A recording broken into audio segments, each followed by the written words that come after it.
memiliki semacam awan yang menyelimuti rembulan. Ketika tidak terhalang, ia memancarkan sinarnya. Karena ketika awan itu datang, ia menjadi gelap. Kalau di malam bulan purnama, kemudian kita tidak bisa melihat rembulan, berarti ada awan gelap yang menyelimuti rembulan, mungkin mendung atau mau hujan. Tapi ketika awan itu hilang, awan itu pergi, maka rembulan itu bersinar kembali. Itulah kondisi hati manusia. Ketika hati manusia diselimuti oleh penyakit-penyakit hati, maka dia tidak akan bersinar. Hatinya gelap, hatinya marah, hatinya kecewa. Tapi ketika awan itu pergi, maka hatinya pun kembali bersinar. Bahkan dalam ayat yang lain Allah sampaikan, fala tuzakku anfusakum huwa a'lamu biman ittaqo. Maka janganlah kalian merasa diri kalian itu suci, kata Allah. Jangan pernah fala tuzakku anfusakum. Jangan pernah merasa diri kita suci. Karena Allah tahu siapa kita dan bagaimana kondisi hati kita.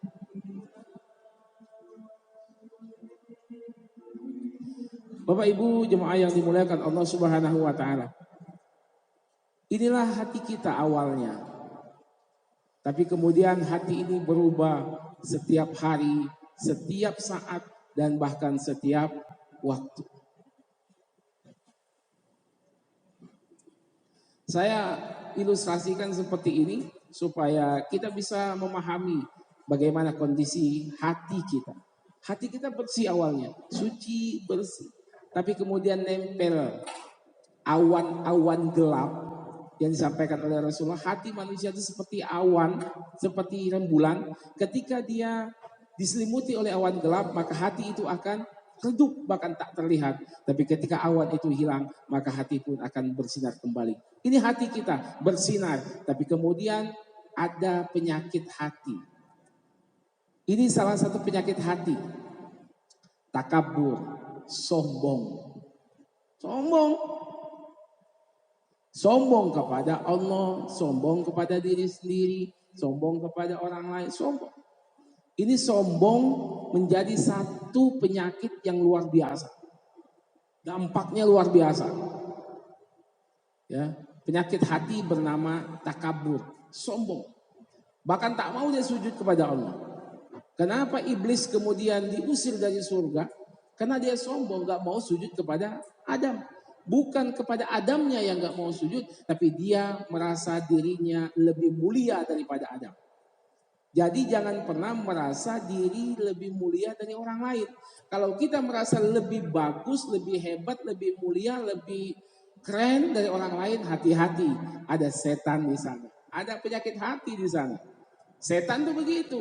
Dulu setan termasuk makhluk yang taat kepada Allah. Taatnya luar biasa. Jin itu yang taat, salah satu hamba Allah yang sangat taat kepada Allah. Tapi ketika diciptakan Adam, dan dia tahu Adam dari tanah. Dan Adam ingin dijadikan khalifah, penduduk di bumi. Iblis, setan itu dari api. Apa kata jin, kata iblis, kata setan? Kami dari api. Api lebih mulia daripada tanah. Mana mungkin api yang mulia itu bisa sujud kepada tanah. Sombong dia. Maka dengan kesombongannya itu dia diusir oleh Allah Subhanahu wa taala dan akan kekal abadi di dalam neraka Allah Subhanahu wa taala. Takabur. Penyakit hati yang kedua itu hasad dengki. Waduh. Tetangga beli mobil, dia yang darah tinggi. Tetangga punya rumah, dia yang stroke. Tetangga pergi haji, dia mati. Dengki, iri. Ya, iri, dengki. Ini lebih kepada hal-hal yang bersifat duniawi. Ada lagi penyakit hati. Apa itu? Riya. Ibadah selalu diiringi dengan riya. Ingin dilihat orang, ingin dipamerkan. Kalau dia sedekah, kalau dia infak, kalau tidak disebutin namanya, besok gak mau sedekah lagi. Kalau namanya itu gak ada gelarnya, marah dia. Kalau namanya tidak disebut, marah dia. Ya kan? Bukan berarti kalau kita misalnya infak misal ke masjid, ditulis namanya sedekah amal ibadah sedekah Fulan bin Fulan untuk almarhum Fulan bin Fulan. Itu tidak dalam kategori riya. Kenapa? Itu untuk mendoakan. Ya, itu mendoakan. Tapi kalaupun tak disebut ya nggak apa-apa. Pemilik nama juga nggak masalah. Gitu. Bahkan dari kita kebanyakan tuh kalau mau infak sedekah itu ya kita tulis cuma almarhumnya saja. Ya, yang memberikan sedekah dia nggak mau ditulis. Nggak apa-apa juga. Itu bukan termasuk riya. Tapi yang riya itu pokoknya harus disebut. Kalau nggak disebut, marah dia. Nggak disebut, besok nggak mau sedekah lagi deh. Nggak mau sedekah lagi. Ya. Nah ini riya. Riya nih. Ya. Riya. Hati-hati dengan penyakit riya ini. Yang keempat itu ujub. Ujub ini sombong di hati. Kalau takabur, sombong yang nampak. Jadi sombong takabur itu nampak. Ya. Kalau ujub ini sombongnya itu hanya di hati. Di hati sombongnya. Tapi ini lebih berbahaya daripada ujub, daripada takabur. Kenapa? Akan menghancurkan hatinya. Ini yang diwati-wati oleh Rasulullah SAW. La takdob, jangan marah. Gitu ya, jangan marah. Ujub, sombongnya di hati. Jadi dia merasa, oh ya kan, ketika ada yang kurang pas sama dia, di hatinya itu ngomong, apa ini? Baru bisa begitu aja. Baru bisa berdoa aja. Baru bisa jadi imam aja. Baru bisa sedekah segitu aja. Baru bisa berdoa. Semuanya di hatinya itu muncul semua. Hati-hati ini penyakit ujub ini. Jadi sombong di dalam hati. Dia tidak keluar. Ketika keluar menjadi takabur. Yang selanjutnya, awan yang menyelimuti hati kita itu bakhil.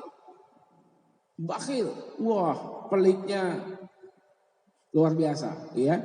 Itu kalau bahasa kerennya itu menggenggam air dan airnya pun tak jatuh, saking pelitnya dia.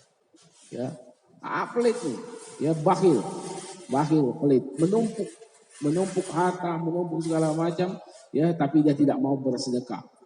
Nah, ini tantangan nanti nih. Ramadan ini untuk membersihkan hati. Salah satu fungsi Ramadan membersihkan hati. Hati udah bersih.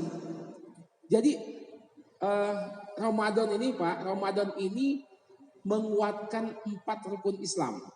Syahadat, sholat, puasa, zakat.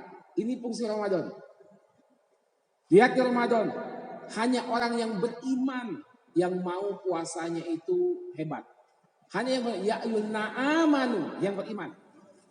Kemudian di Ramadan apa yang kita lakukan? Sholat lebih banyak daripada bulan-bulan sebelumnya. Coba di Ramadan, sholat itu lebih banyak. Maka sholat diperbaiki di bulan Ramadan. Puasa, memang di bulan Ramadan waktunya puasa. Dan di Ramadan juga zakat. 4 rukun Islam ini ada di Ramadan. Puncaknya nanti itu di musim haji, yaitu rukun Islam yang kelima, haji. Jadi Ramadan ini fungsinya untuk membersihkan hati, tujuannya kurban. Tujuannya kurban. Berkorban kepada Allah. Lihat di Idul Adha nanti. Mau kita ngomong, saya beriman. Nanti korban kagak? Gitu loh. Korban kagak nih? Ya kan? Jangan merasa diri kita beriman. Tapi ketika Allah panggil, berkorban. Korbankan hartamu. Hilangkan cinta kepada dunia. Kita sanggup gak untuk melakukan itu? Tentunya yang mampu gitu ya. Kalau yang gak mampu ya wajar. Ini banyak Pak di kita. Di warga kita nih banyak. Orang yang mampu korban kagak mau. Ya kan?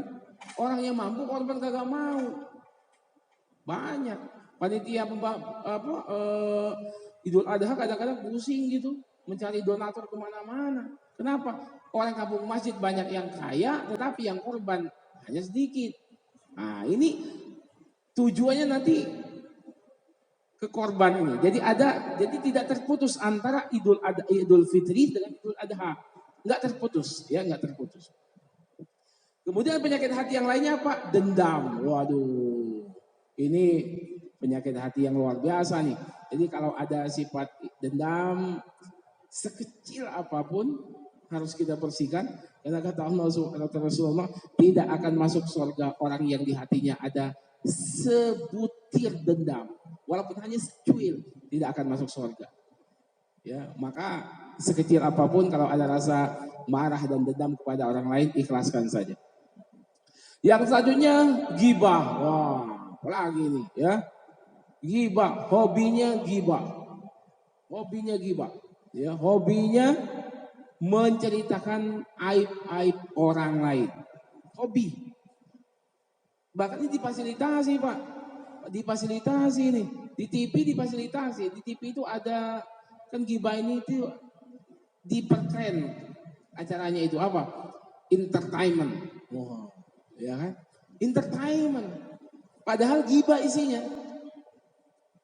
Orang yang ghibah ini ya kata Rasul seperti orang yang memakan bangkai saudaranya sendiri. Ghibah. Acara entertainment pagi, berarti acara makan bangkai pagi hari. Acara ghibah siang hari, acara makan bangkai siang hari, acara makan bangkai sore hari, sampai ada acara makan bangkai malam hari. Di TV ya, di TV aja udah 4 hari itu sehari semalam, apalagi di tengah masyarakat kita. Tiap hari bergibah gitu ya. Selanjutnya fitnah. Kalau gibah itu menceritakan orang lain yang benar. Jadi ada kejelekan orang lain itu benar, Pak. Memang benar kejahatannya itu. Memang benar kejelekannya itu. Kita ceritain. Itu gibah namanya. Kalau tidak benar namanya fitnah. Coba. Jadi memang nggak ada untungnya itu menceritakan aib orang lain itu. Dia memang benar jadi gibah, dia salah jadi fitnah. Ya, salah semua pokoknya. Selanjutnya, israf, boros. Menghambur-hamburkan harta kepada jalan yang tidak benar, boros. Ya. Kalau bahasa ada artis yang udah taubat itu, dia bilang dulu ternyata saya betul-betul tahu, dia bilang. Orang itu bayar kalau mau masuk neraka. Orang tuh bayar, Pak, kalau mau masuk neraka. Masuk surga gratis. Apa buktinya? Ke diskotik bayar nggak? Bayar. Mahal ke diskotik. Ya kan? Mahal. Dan itu artinya apa? Membayar masuk neraka. Ke masjid bayar nggak? Kagak. Gratis ke masjid. Mana ada tulisan mau masuk masjid sekian ribu, nggak ada. Jadi mau masuk surga itu gratis, mau masuk neraka bayar. Ya kan bayar. Kita mau ke diskotik, mana lagi tuh, mau mohon maaf ya, ke tempat pelacuran bayar semua. Ke pengajian bayar nggak? Kagak. Paling ada tulisan, sila siapkan infak seikhlasnya, begitu doang. Nggak bayar. Dan terakhir yang saya temukan penyakit hati itu tabzir, mubazir ya. Al-mubazir, ikhwani syayatin, mubazir itu temannya setan. Jadi berlebih-lebihan, lebih daripada berlebih-lebihan. Nah, Bapak Ibu sekalian yang dimuliakan Allah Subhanahu wa taala, inilah penyakit-penyakit hati yang menyelimuti jiwa kita, menyelimuti hati kita. Ketika dia porsinya makin besar ya kayak begini, makin sempit hati orang. Ketika porsi penyakit hati ini makin besar, maka hati makin sempit. Jadi ketika hati kita sempit, marah, hati-hati. Penyakit hati itu makin besar porsinya. Bahkan nauzubillahi min dzalik, dia menjadi dominan. Ketika dia jadi dominan, hati kita sudah nggak berfungsi lagi. Udah nggak berfungsi lagi. Maka harus dibersihkan hati kita. Ya harus dibersihkan. Dan mudah-mudahan Ramadan yang sudah berlalu, lebih kurang 3 hari ini, 4 hari ini menjadi pembersih dari jiwa kita. Bapak Ibu sekalian yang dimuliakan Allah Subhanahu wa taala. Saya ilustrasikan, maaf.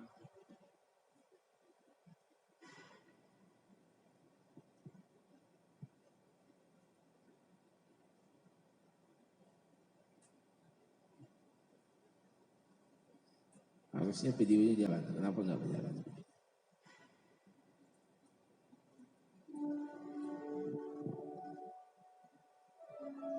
Inilah gambaran hati kita yang ada dalam gelas tadi itu.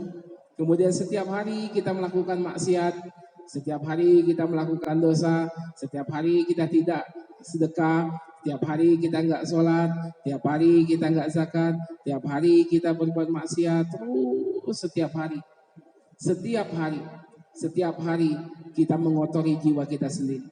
Ketika kita marah, sebenarnya kita bukan marah kepada orang lain, kita sedang mengotori, memasukkan tinta hitam ke dalam hati kita.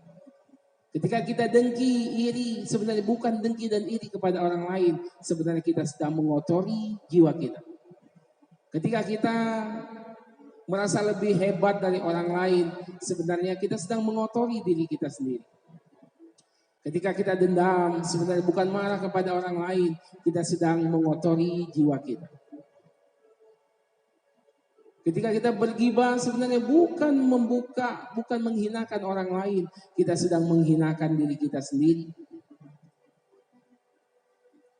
Ketika kita melakukan keborosan di mana-mana, melakukan maksiat di mana-mana, melakukan perbuatan dosa di mana-mana, tidak taat kepada Allah, sebenarnya bukan mengotori orang lain, tapi sebenarnya kita sedang mengotori jiwa kita sendiri.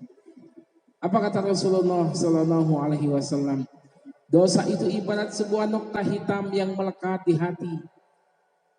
Dosa itu ibarat sebuah nokta hitam yang melekat di hati.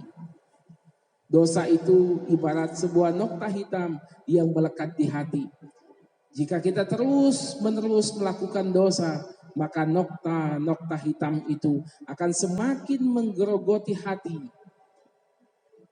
Lama-kelamaan hati kita menjadi hitam, bahkan mengeras. Bapak Ibu jemaah yang dimuliakan Allah Subhanahu wa taala. Mau tidak mau, suka tidak suka, Ramadan sudah berlalu. Ramadan sudah berlalu. Inilah saatnya kita tetap harus menjaga hati kita. Hati kita yang insya Allah sudah dibersihkan oleh Allah ketika kita melaksanakan puasa Ramadan dan sampai kepada Idul Fitri, kembali suci kembali bersih kembali. Hendaknya kita mulai awal bulan ini sampai kita kembali kepada Allah, sampai kita insya Allah berjumpa dengan Ramadan berikutnya, tetap menjaga hati kita, menjaga sholat kita, menjaga sholat, baik sholat 5 waktu maupun sholat yang lain. Sholat sunnah tahajud, sholat sunnah duha, sholat sunnah hajat, sholat sunnah witir, dan sholat sunnah yang lain yang kita lakukan di Ramadan. Hendaknya terus kita lakukan walaupun mungkin porsinya atau kuantitasnya lebih sedikit.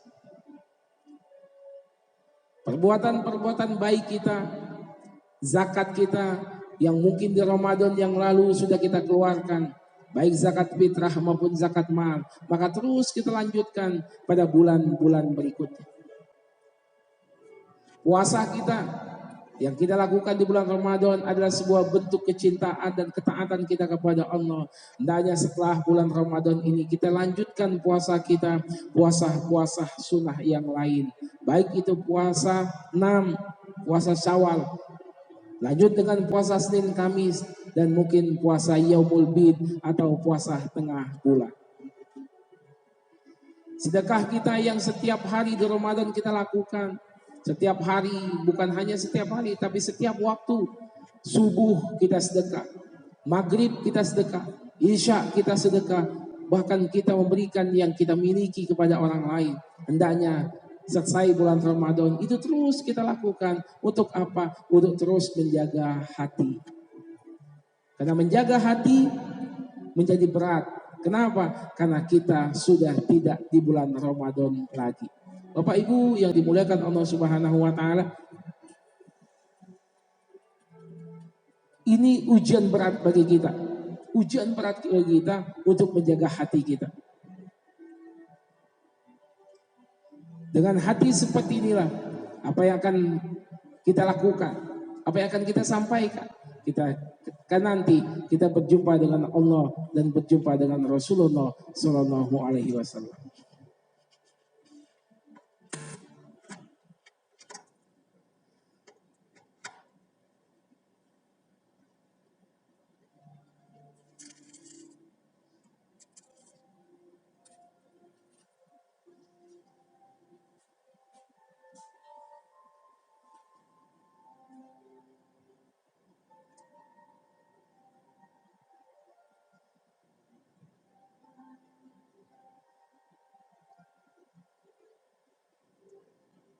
seberapa bersih hati kita, seberapa bersih pikiran kita dari penyakit takabur, sombong, hasad, dengki, iri, ria, ujub, bakhil, dendam, ghibah, fitnah, israf, dan tabzir.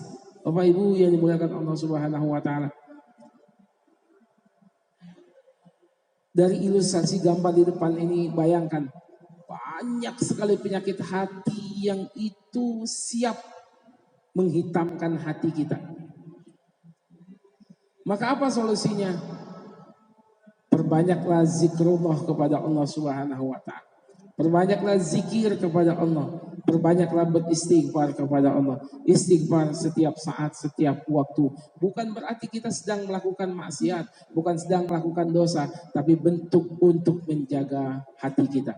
Mudah-mudahan dengan istighfar kita, dengan sholat kita, dengan puasa kita, dengan zakat kita, dengan sedekah kita, bahkan dengan umrah dan haji kita, hati kita tetap terpaut kepada Allah dan tetap dalam keadaan suci dan bersih. Dosa itu ibarat sebuah nokta hitam yang melekat di hati. Jika kita terus melakukan dosa, maka nokta-nokta hitam itu akan semakin menggerogoti jiwa kita dan hati kita. Lama-kelamaan hati kita akan hitam. Oleh karena itu mau tidak mau harus kita bersihkan. Dengan cara apa? Dengan cara zikrullah, zikir kepada Allah. Astaghfirullahaladzim. Astaghfirullah. Beristighfar kepada Allah. Astaghfirullah Rabbal baraya. Astaghfirullah minal khataya. Astaghfirullah Rabbal baraya. Astaghfirullah minal khataya.